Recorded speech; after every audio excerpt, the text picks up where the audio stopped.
Só o Partido Popular tomou este mediodía a palabra no pleno extraordinario que se celebrou na Deputación de Pontevedra. A sesión tiña un único punto: pedir responsabilidades á presidenta Carmela Silva polo caso do enchufe da súa cuñada. Señora Silva, non sabía que a súa cuñada se beneficiaba dunha nómina sen acudir ao seu posto de traballo a través dunha concesionaria municipal?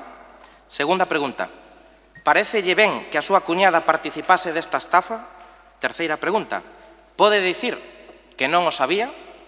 De que falaba coa súa cuñada nas comidas familiares durante esos 5 anos? Non falaban de temas profesionais? As preguntas quedaron sen resposta. Nin PSOE nin BNG, que xo anunciara previamente, interviron na sesión plenaria que se celebrou por orde do xulgado do contencioso administrativo. Aínda que o secretario do Pleno informoume de que non deberíamos someter a votación esta proposta por ser unha proposta que non cumple coas normas legais, eu, como a presidenta, a quero someter a votación. Silva tampouco fixo valoracións tras a sesión. Asegurou que xa dixera todo o que tiña que dicir. Dame vergonza esta xente, son indecentes. Pola súa banda, dende o BNG pecharon filas ao redor dos seus compañeiros socialistas. O vicepresidente César Mosquera afeou o PP que trouxera este caso ao pleno provincial, defendendo que o debate debía centrarse nos asuntos políticos que afectaran a institución. En indecencia política soberana para, habendo recentemente unha sentenza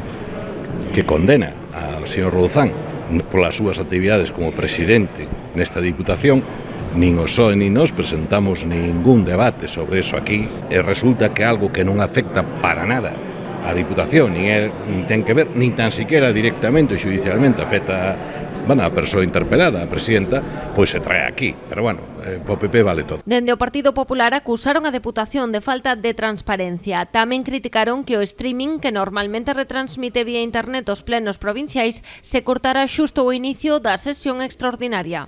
Carmela Silva non pode seguir facendo de dano á vida pública a esta institución e faltar grotescamente o respeto aos cidadáns. Siguen mantendo ese silencio que xa sona a unha clara culpabilidade. Os populares están convencidos de que o Goberno Central aprobará un indulto pro funcionario vigués condenado polo caso do enchufe da cuñada de Silva, pechando así, aseguran, esta trama.